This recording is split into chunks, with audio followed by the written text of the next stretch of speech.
പ്രിയമുള്ള കുഞ്ഞിത്തത്തയുടെ സുഹൃത്തുക്കളെ, നമ്മൾ വീണ്ടും ഒരിക്കൽ കൂടി കൂടിക്കാഴ്ച നടത്തുകയും നമ്മുടെ അഭിപ്രായങ്ങൾ അങ്ങോട്ടും ഇങ്ങോട്ടും ഷെയർ ചെയ്യുകയും ചെയ്യുകയാണ്. നമുക്കറിയാം, ഇന്നത്തെ ഒരു പ്രത്യേകത, ഇന്ന് സ്വാതന്ത്ര്യ ദിനമാണ്. അതുകൊണ്ട് തന്നെ ആദ്യമായി സ്വാതന്ത്ര്യദിനാശംസകൾ. ഏവർക്കും ഹൃദയം നിറഞ്ഞ സ്വാതന്ത്ര്യദിനാശംസകൾ. നമ്മൾ ഈ സ്വാതന്ത്ര്യദിനാശംസയൊക്കെ പറയുമ്പം സ്വാതന്ത്ര്യം എന്താണെന്ന് നമ്മളൊന്ന് ചിന്തിക്കണ്ടേ? സ്വാതന്ത്ര്യം ശരിയാ. ഇപ്പം നമ്മുടെ വീട്ടിൽ ഒരു കൂടിനകത്തിട്ടൊരു പക്ഷിയെ വളർത്തുന്നുണ്ട്. തത്തയോ മാടത്തെയോ മൈനയോ ഒക്കെ ആണെന്നിരിക്കട്ടെ. ആ തത്ത നമ്മൾ അന്തരീക്ഷത്തിലേക്ക് നോക്കുമ്പോൾ കാണുന്ന മറ്റ് പറവകളെ പോലെ പാറിപ്പറന്ന് നടക്കുക, വിശക്കുമ്പോൾ ഭക്ഷണം കഴിക്കുക, അവർ കുളിക്കണമെന്ന് തോന്നുമ്പോൾ കുളിക്കുക, പറക്കണമെന്ന് തോന്നുമ്പോൾ പറക്കുക, കളിക്കണമെന്ന് തോന്നുമ്പോൾ കളിക്കുക, ഓടിച്ചാടി നടക്കണമെന്ന് തോന്നുമ്പോൾ നടക്കുക, അങ്ങനെ അവരുടെ ഇഷ്ടം പോലെ എന്തും ചെയ്യാം. അങ്ങനെ ഈ കാണുന്ന ചുറ്റുപാട് മുഴുവൻ അവരുടെ സ്വന്തമാണ്, സ്വതന്ത്രമാണ്. അതിനെയാണ് പറക്കാൻ വയ്യാത്ത രൂപത്തിൽ കൊടുത്താൽ ആഹാരം കിട്ടും, കൊടുത്താൽ വെള്ളം കിട്ടും എന്ന് പറയുന്ന അവസ്ഥയിലേക്ക് കൂടിനകത്ത് പിടിച്ചിട്ടേക്കുന്നൊരവസ്ഥ. അപ്രകാരമുള്ളൊരു പക്ഷിയെ നമ്മൾ തുറന്നു വിടുകയാണ്. ഈ അനന്തവിഹായസം എന്നൊക്കെ പറയും, എന്ന് പറഞ്ഞാൽ ഈ ആകാശത്തിലേക്കൊക്കെ അങ്ങ് തുറന്ന് വിടുക. അങ്ങനെ വിടുകയാണെങ്കിൽ അതിന് സ്വാതന്ത്ര്യം കിട്ടിയെന്ന് പറയാം. സ്വാതന്ത്ര്യം കിട്ടി. ഇതുപോലെ തന്നെ നമ്മളെന്ന് പറഞ്ഞാൽ നമ്മുടെ രാജ്യം, ഇന്ത്യ മഹാരാജ്യം, ഭാരതം എന്നൊക്കെ പറയാം നമ്മുടെ രാജ്യം. ആ രാജ്യത്തിന് നമ്മെ ഒരു കാലഘട്ടത്തിൽ 190 വർഷം, അതായത് 1857 മുതൽ, അല്ല 1757 മുതൽ, ഒന്നുകൂടെ പറയുന്നു, 1757 മുതൽ 1947 വരെ വിദേശീയരായ ബ്രിട്ടീഷുകാർ, സായിപ്പന്മാർ, യുണൈറ്റഡ് കിങ്ഡത്തിൽ നിന്നുള്ളവർ, ഇംഗ്ലീഷുകാർ ആണ് നമ്മെ ഭരിച്ചത്. ഇപ്പോൾ ഈ 1757 പറഞ്ഞപ്പം 1857 എന്നൊരു പിശക് സംഭവിച്ചോ? എല്ലാവരുടെയും ശ്രദ്ധയിൽപ്പെട്ടോ? എന്താ കാര്യം? 1857 എന്നൊക്കെ പറയുമ്പം നമ്മുടെ ഒന്നാം സ്വാതന്ത്ര്യ സമരമാണ്.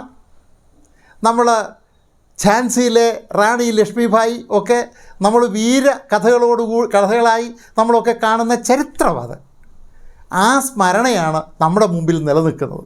പക്ഷേ 1757 യഥാർത്ഥത്തിൽ പ്ലാസി എന്ന് പറയുന്ന സ്ഥലത്ത് വെച്ച് നമ്മുടെ ബംഗാളിലെ രാജാവും നവാബും അതിനോടൊപ്പം തന്നെ അന്നത്തെ ഫ്രഞ്ച് ഈസ്റ്റ് ഇന്ത്യ കമ്പനിയും കൂടെ ചേർന്നൊരു സഖ്യം, ചുമ്മാ ഒരു കൂട്ടായ്മ, അവരുമായിട്ട് ഈ ബ്രിട്ടീഷ് അന്നറിയപ്പെട്ടിരുന്ന ബ്രിട്ടീഷ് ഈസ്റ്റ് ഇന്ത്യ കമ്പനി എന്നാണ്. ബ്രിട്ടനൊന്നും ഇവിടെ വന്നില്ലല്ലോ. ബ്രിട്ടനിൽ നിന്ന് ഇവിടെ കച്ചവടത്തിന് വന്ന കുറേ ആൾക്കാരല്ലേ. അവരിവിടെ വന്നത് ബ്രിട്ടീഷ് ഈസ്റ്റ് ഇന്ത്യ കമ്പനി എന്ന പേരിലാണ്. ഇവരും തമ്മിൽ യുദ്ധം നടത്തി. ആ യുദ്ധം അതോടുകൂടിയാണ് കച്ചവടം നടത്താൻ വേണ്ടി ഇവിടെ വന്ന ആൾക്കാർക്ക് ഇന്ത്യ ഭരിക്കാനുള്ള തുടക്കം ഉണ്ടാകുന്നത്.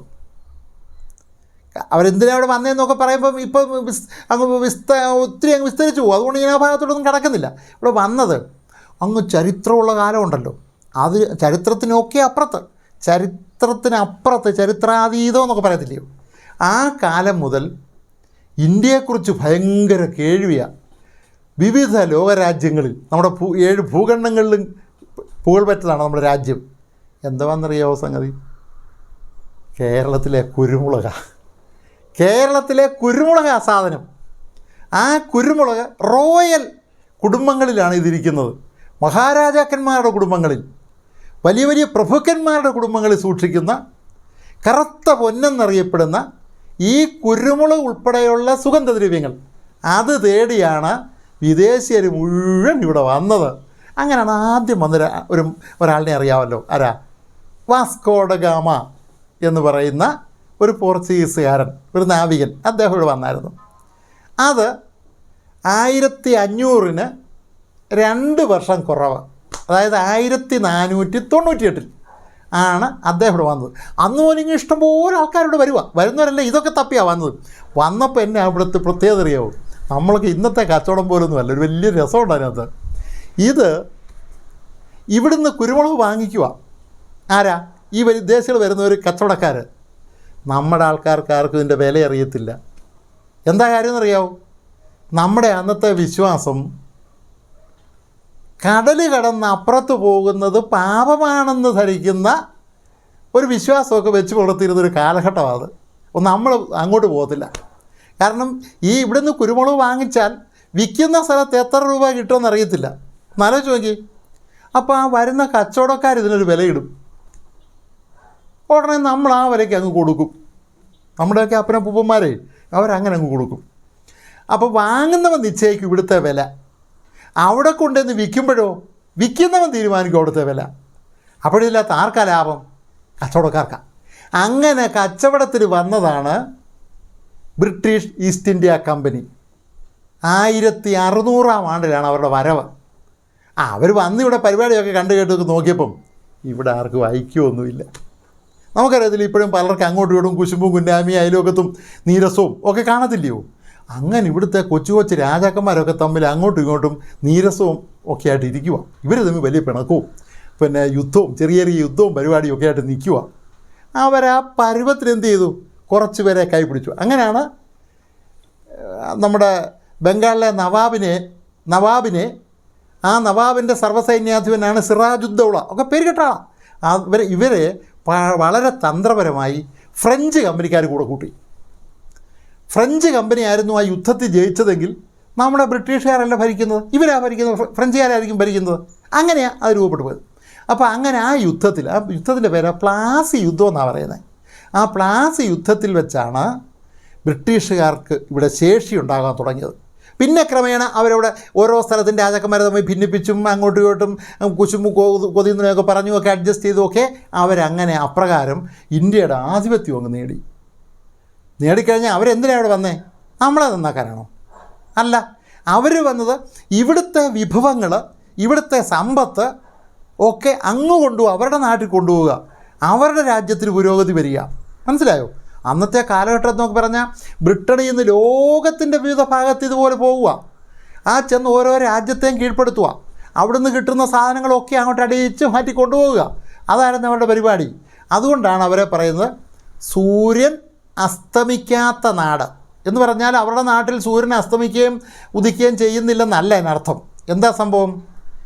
ഏതെങ്കിലും ഒരു രാജ്യത്ത്, അതായത് ബ്രിട്ടൻ്റെ അധീനതയിലുള്ള ഏതെങ്കിലും ഒരു രാജ്യത്ത് സൂര്യൻ ഇങ്ങനെ തെളിഞ്ഞു നിൽക്കും എന്ന് പറഞ്ഞാൽ പകൽ കാണും.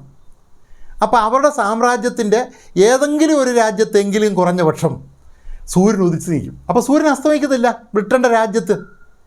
ഒരിടത്ത് ഇരുട്ടാണെങ്കിൽ ഒരിടത്ത് രാത്രി പകലായി. അപ്പോൾ അതുകൊണ്ട് തന്നെ ആ സൂര്യൻ അസ്തമിക്കാത്ത നാടുകളുടെ അധിപന്മാരെന്ന് പറഞ്ഞത് അതാണ് യഥാർത്ഥത്തിൽ. അതുകൊണ്ടാണ് പിന്നീട് ഈ ഓരോ രാജ്യങ്ങളും സ്വാതന്ത്ര്യം നേടിപ്പോയപ്പോഴാണ് ഈ ബ്രിട്ടനും, അതായത് ബ്രിട്ടനല്ലേ അവരെ ഭരിച്ചത്, ആ ബ്രിട്ടൻ്റെ കോളനികളായി അവരുടെ ആധിപത്യത്തിലിരുന്ന പിന്നീടത് സ്വാതന്ത്ര്യം പ്രാപിച്ച രാജ്യങ്ങളെല്ലാം കൂടെ ചേർന്നതിനെയാണ് കോമൺവെൽത്ത് എന്ന് പറയുന്നത്. നമ്മളൊക്കെ ചരിത്രമൊക്കെ അറിയാവുന്നവർ പഠിച്ചവരാ, നിങ്ങൾക്കൊക്കെ അറിയാവുന്നവരാ, നിങ്ങളൊന്ന് ഓർമ്മിക്കുകയാണ് ചെയ്യുന്നത്. ആ കോമൺവെൽത്ത് എന്നൊക്കെ പറയാൻ കാര്യം, കോമൺവെൽത്ത് കൂട്ടായ്മ, രാജ്യങ്ങളുടെ കൂട്ടായ്മ എന്നൊക്കെ പറഞ്ഞാൽ ബ്രിട്ടൻ്റെ അധീനതയിലിരുന്ന രാജ്യങ്ങളോട് ചേർന്നുണ്ടായ പോലെ ഒരു കൂട്ടായ്മയാണ്. ആ രാജ്യങ്ങളെല്ലാം കൂടെ ചേർന്നുണ്ടാക്കിയത് ആ കോമൺവെൽത്താണ്. അപ്പോൾ അത്ര വലിയ ശക്തമായിരുന്നു ബ്രിട്ടൻ. ആ ബ്രിട്ടൻ നമ്മളെ കീഴ്പ്പെടുത്തിയത് നമ്മുടെ ഇടയിലെ ഐക്യമില്ലായ്മയാണ്. അവിടെയാണ് പ്രശ്നം. അതാണ് നമ്മുടെ ഇന്നത്തെ പോയിൻ്റ്. നമുക്കിപ്പോൾ സ്വാതന്ത്ര്യം കിട്ടിയതിനകത്ത് സന്തോഷമുണ്ട്, നമ്മളെല്ലാം ആഘോഷിക്കും. നിങ്ങളും എല്ലാം സ്കൂളിൽ ആഘോഷിക്കും, കോളേജിൽ ആഘോഷിക്കും, എല്ലാ സ്ഥാപനങ്ങളിലും ആഘോഷിക്കും, എല്ലാ വീടുകളിലും ആഘോഷിക്കും. ഭാരതീയരായിട്ടുള്ളവർക്ക് എല്ലാം സന്തോഷമാണ്. പക്ഷേ എന്താ പ്രശ്നം? ആ ഭാരതീയരായിട്ടുള്ളവർ എങ്ങനെയാണ് മറ്റവർ നമ്മളെ കീഴ്പ്പെടുത്തിയത്? നമ്മുടെ ഇടയിലെ ഐക്യമില്ലായ്മ നമ്മളൊന്ന് കണ്ടാലറിയാം. നിങ്ങളൊക്കെ ഈ വെള്ളപ്പൊക്കമൊക്കെ കണ്ടുള്ള 2018 വെള്ളപ്പൊക്കമൊക്കെ കണ്ടില്ലേ?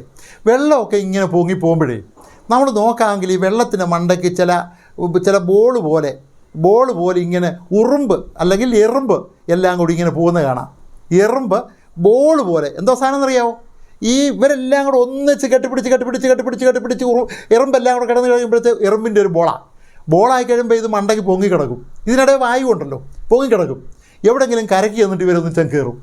ഓരോ എറുമ്പാണെങ്കിലും യഥാർത്ഥത്തിൽ അതെല്ലാം അങ്ങ് ചത്തുപോകും.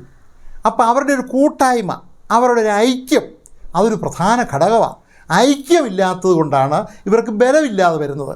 അതുപോലെ നമ്മൾ കേട്ടില്ലേ, പിരാന എന്നൊക്കെ പറയുന്ന ചെറു മത്സ്യം, കുഞ്ഞു മത്സ്യമാണ്.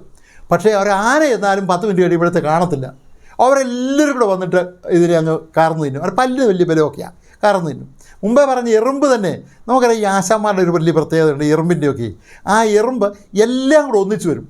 ഒറ്റയ്ക്ക് പൊക്കിക്കൊണ്ട് പോകാൻ വയ്യാത്ത സാധനങ്ങൾ ചുമ്മാ ജാഥ പോലെ പ്രകടനം പോലെ പോകുന്ന പോലെ ഇവരെല്ലാം കൂടെ ഒന്നിച്ചങ്ങോട്ട് കൂടി ഇവരെല്ലാം കൂടി ഇതിനെ പൊക്കിക്കൊണ്ടങ്ങ് പോകും. അപ്പോൾ എല്ലാവരും കൂടെ ഒന്നിച്ച് നിന്നാൽ ഇതൊരു വലിയ ബലമാണ്. ആ ബലം യഥാർത്ഥത്തിൽ ഉണ്ടാക്കാൻ കഴിയണമെങ്കിൽ ലോകരാജ്യങ്ങളിലും ലോകത്തിനും രാജ്യത്തിനും എല്ലാം തിരിച്ചറിവ് വേണം. ഇപ്പം നിങ്ങൾക്ക് കാണുന്നില്ലയോ പലയിടത്തും ഇന്ത്യയിൽ അവിടെ എവിടെയൊക്കെ അടിയ പിടിയ വഴക്ക യുദ്ധവ എന്നൊക്കെ കേൾക്കുന്നില്ലേ? ഇപ്പം മണിപ്പൂരിലും ഓരോരുത്തരത്തൊക്കെ കേൾക്കുന്നില്ലേ? അതൊക്കെ ഇപ്പോൾ ഇന്ത്യ എന്നൊക്കെ പറയുമ്പോഴേ നമ്മുടെ ഒരു പ്രത്യേകത എന്നറിയോ? നമ്മൾ ഏത് അമ്പലത്തിൽ പോകുന്നവരായാലും മുസ്ലിം പള്ളിയിൽ പോകുന്നവരായാലും ക്രിസ്ത്യൻ ദേവാലയത്തിൽ പോകുന്നവരായാലും ഏത് ദേവാലയത്തിൽ പോയാലും നമ്മളെല്ലാം ഒന്നിച്ച ഒറ്റക്കെട്ട. നമുക്കിതിനകത്ത് ആ ഇങ്ങനെയൊന്നുമില്ല.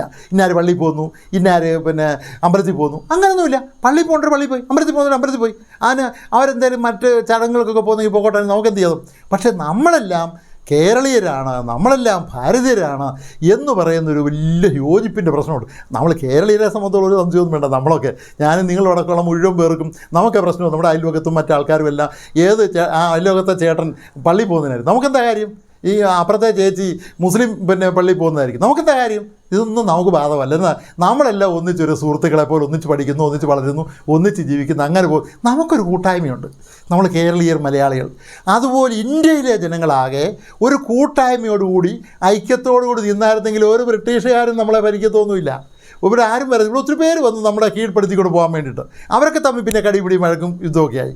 ഏറ്റവും അവസാനം ഇപ്പം ഞാൻ സൂചിപ്പിച്ച് വരുന്നതിൻ്റെ കാര്യം, നമ്മുടെ ഓരോ ഈ മണിപ്പൂരിലെ ഹരിയാനയിലെ അവിടെ ഇവിടെയൊക്കെ നടക്കുന്ന ഈ കോലാഹലങ്ങളും പ്രശ്നങ്ങളും ഒക്കെ അതൊരു പക്ഷേ ജാതി പറഞ്ഞു ഇല്ലാത്തൊരു സാധനമാണ് ജാതി, ആവശ്യമില്ലാത്ത സാധനമല്ലോ ജാതി. അല്ലെങ്കിൽ മതത്തിൻ്റെ പേര് പറഞ്ഞു അവരെന്തും ആയിക്കോട്ടെ. അവർ ബൈബിൾ വായിക്കുന്നവർ ബൈബിൾ വായിക്കട്ടെ, ഖുറാൻ വായിക്കുന്നവർ ഖുറാൻ വായിക്കട്ടെ, രാമായണം വായിക്കുന്നവർ രാമായണം വായിക്കട്ടെ, വേദങ്ങൾ വായിക്കുന്നവർ വേദങ്ങൾ വായിക്കട്ടെ. അത് അവരവരുടെ ഇഷ്ടം. അപ്പം നമ്മൾ ഓരോ ആഹാരം കഴിക്കുന്ന പോലെ, ഇപ്പോൾ നമ്മളൊരു ഹോട്ടലിൽ കയറുമ്പോൾ ചിലർ പറയും എനിക്ക് നെയ്റോസ്റ്റ്, ഉടനെ നെയ്റോസ്റ്റ് കൊടുത്തു. ഒരാൾ പറയും എനിക്ക് ചിക്കനും പൊറോട്ടയും മതി, ചിക്കനും പൊറോട്ട. ഇഷ്ടമുള്ള ഭക്ഷണം മേടിച്ച് കഴിക്കുന്നു പറഞ്ഞ പോലെ ഇഷ്ടമുള്ളതൊക്കെ പോകട്ടെ, ദേവാലയത്തിലൊക്കെ പോകാതെ വേണമെങ്കിൽ ഇരിക്കട്ടെ, നമുക്കതൊന്നും ബാധകമല്ല. അപ്പോൾ അങ്ങനെ നമ്മുടെ ഇടയിലുള്ള ഐക്യം, ആ ഐക്യവും കൂട്ടായ്മയും അത് ബലപ്പെട്ട് നിന്നായിരുന്നെങ്കിൽ ഒരു വിദേശീയരും നമ്മളെ കീഴ്പ്പെടുത്തത്തില്ല, നമുക്ക് ശക്തമായി ചെറുത്ത് നിൽക്കാൻ കഴിയുമായിരുന്നു. അതുകൊണ്ട് ഇനിയുള്ളൊരു കാലവും നമ്മൾ ഈ സ്വാതന്ത്ര്യത്തിന് ഈ ആശംസകളൊക്കെ നേരുകയും ഒക്കെ പറയുന്ന സമയത്ത് നമ്മൾ കാണേണ്ടത് നമ്മുടെ ഐക്യത്തിൻ്റെ കാര്യം. ഒന്ന് ആലോചിച്ച് നോക്കിയേ, ഈ ഇന്ത്യ എന്ന് പറയുന്നത് ഇന്ത്യയിൽ നിന്ന് വേർപെട്ട് നമുക്ക് 1947 ആഗസ്റ്റ് മാസം 15 നമ്മുടെ സ്വാതന്ത്ര്യം കിട്ടിയ ദിവസമാണ്. എല്ലാ വർഷവും ഈ ആഗസ്റ്റ് 15 നമ്മൾ ആചരിക്കും. അപ്പോൾ തെണ്ടറ കിടക്കുന്നു പാകിസ്ഥാൻകാർ 1947 ആഗസ്റ്റ് മാസം 15 അർദ്ധരാത്രിക്ക് 14 അർദ്ധരാത്രി 15 പറക്കുന്നതിന് മുമ്പ് നമുക്ക് 2 കൂട്ടർക്ക് ഒരുപോലെ കിട്ടിയതാണ്. ഇന്ത്യ അങ്ങ് വിഭജിച്ചു. ബ്രിട്ടീഷുകാരുടെ ഒരു വലിയ അടവാണ്, തമ്മിൽ പ്രശ്നം ഉണ്ടാക്കിയ സ്പ്ലിറ്റ് ചെയ്ത് നിർത്തുക അവരുടെ അടവായിരുന്നു. അവരങ്ങനെ സ്പ്ലിറ്റ് ചെയ്ത് നിർത്തിയിട്ട് അവർ 14 പാകിസ്ഥാൻകാർ ഇപ്പോൾ 14 സ്വാതന്ത്ര്യം ആചരിക്കുന്നത്. അപ്പം ഇന്ന് 15 നമ്മൾ ആചരിക്കുന്നു, അവർ തലേ ദിവസം ആചരിക്കുന്നു. അതാണ് അവരുടെ വ്യത്യാസം. പാകിസ്ഥാനും ഇന്ത്യയും ഒന്നിച്ചാന്നൊന്ന് ആലോചിച്ചായിരുന്നെങ്കിൽ എത്ര ബലവാ ലോകത്ത്. എന്ന് മാത്രമല്ല, ഇപ്പം അങ്ങോട്ടും ഇവിടെ അടിക്കുന്ന പാകിസ്ഥാനും ഇന്ത്യയും കൂടെ അടുത്ത് അടിക്കുന്നത്. സത്യം നമ്മൾ ഒന്നല്ലായിരുന്നോ? ഒന്നായിട്ട് കഴിയരുതായിരുന്നോ? അതുപോലെ തന്നെ പാകിസ്ഥാനിൽ നിന്ന് വിഭജിച്ച് പോയതല്ലയോ ബംഗ്ലാദേശ്. ഒന്ന് ആലോചിച്ചേ, ബംഗ്ലാദേശ്, പാകിസ്ഥാന്, ഇന്ത്യ ഇതെല്ലാം കൂടെ ഒന്നിച്ച് നിൽക്കുന്നൊരു രാജ്യമെന്ന് പറഞ്ഞാൽ അമേരിക്കയൊന്നും റഷ്യയൊന്നും വലിയ ലോകരാജ്യം ആയിരിക്കത്തില്ല, നമ്മുടെ കീഴിലായാലും. അപ്പം നമ്മുടെ പൂർവികരായിട്ടുള്ളവരുടെ ഐക്യമില്ലായ്മ, അതുകൊണ്ടാണ് നമ്മൾ ഇങ്ങനായി മാറേണ്ട സാഹചര്യം ഉണ്ടായത്. പക്ഷേ എന്നാൽ വേറൊരു ഗുണമുണ്ട്. ബ്രിട്ടീഷുകാരോട് വന്നതുകൊണ്ടൊരു ഗുണമുണ്ടത്. അവർ ഈ കൊച്ചു രാജ്യങ്ങളെല്ലാം കൂടെ കൂട്ടിച്ചേർത്ത്, നാട്ടുരാജ്യങ്ങളെല്ലാം കൂടെ കൂട്ടിച്ചേർത്ത് ഇന്ത്യ ഇത്രയും ഐക്യത്തിലെങ്കിലും കൊണ്ടുവന്നു. ഇല്ലെങ്കിൽ അവിടെ എവിടെയൊക്കെ ഓരോ നാട്ടുരാജ്യങ്ങൾ മാറി അവിടെ രാജ്യം ഇവിടെ രാജ്യം എന്നൊക്കെ പറഞ്ഞ് മാറി പോകത്തില്ലേ. അപ്പോൾ അങ്ങനൊരു ഗുണവും അതിന് പരോക്ഷമായിട്ടുണ്ട്. പക്ഷേ നമുക്ക് ഇനിയും മറ്റൊരു ലോകരാജ്യം നമ്മളെ കീഴ്പ്പെടുത്താതിരിക്കാൻ, നമ്മുടെ ശേഷി പരമാവധി നേടാൻ നമ്മൾ ഐക്യം, കൂട്ടായ്മ അത് രൂപപ്പെടണം. അതിനിപ്പോൾ ഭാരതത്തിൽ ഈ മതത്തിൻ്റെ പേരിലും ഒക്കെ അങ്ങോട്ടും ഇങ്ങോട്ടുമൊക്കെ നടക്കുന്ന പിന്നെ വിഭാഗതയൊക്കെ ഇല്ലാതെ വരികയും, രാഷ്ട്രീയം മുമ്പേ പറഞ്ഞ പോലെ തന്നെ രാഷ്ട്രീയം ഓരോ പാർട്ടിക്കാർ കാണും, കോൺഗ്രസ്സുകാർ കാണും, മാർക്സിസ്റ്റുകാർ കാണും, അല്ലെങ്കിൽ BJP കാണും. അതിനെന്താ അവരുടെ ഇഷ്ടമല്ലേ, അവർക്ക് ഇഷ്ടമുള്ളത് വോട്ട് ചെയ്യട്ടെ, ഇഷ്ടമുള്ളത് പ്രകടനത്തിന് പോട്ടെ, ഇഷ്ടമുള്ളത് മീറ്റിങ്ങിന് പോട്ടെ. നമ്മളെന്നാലും അങ്ങനെ ഒന്നായി ചിന്തിക്കാനുള്ള ഒരു ഐക്യബോധം അതാണ് വരേണ്ടത്. ഇനി നമുക്കറിയാം, നമ്മൾ കൂട്ടുകാർ, നിങ്ങളൊക്കെ വളർന്ന് വീണ്ടും നിങ്ങളാണ് ഇവിടുത്തെ വരും തലമുറയായിട്ട് മാറുന്നത്. അപ്പോൾ കൂടുതൽ ഐക്യത്തിലേക്ക്, ഊട്ടി ഉറപ്പിക്കാനുള്ള ഒരു മെസ്സേജാണ് നമ്മുടെ ഇടയിൽ നമ്മൾ ഈ സ്വാതന്ത്ര്യദിനാചരണവുമായി ബന്ധപ്പെടുത്തി നമ്മൾ പ്രചരിപ്പിക്കേണ്ടതും ഉൾക്കൊള്ളേണ്ടതും. അങ്ങനെ വരുന്ന ഒരു സ്വാതന്ത്ര്യദിനാചരണത്തെ തീർച്ചയായും ആ ഐക്യബോധം നമ്മളിലൊക്കെ രൂപപ്പെടുന്ന ഒരു സ്വാതന്ത്ര്യദിനമായി ഇന്ന് മാറട്ടെ എന്ന് ആശംസിക്കുന്നു. ഞാൻ അഡ്വക്കേറ്റ് KN മോഹൻദാസ്.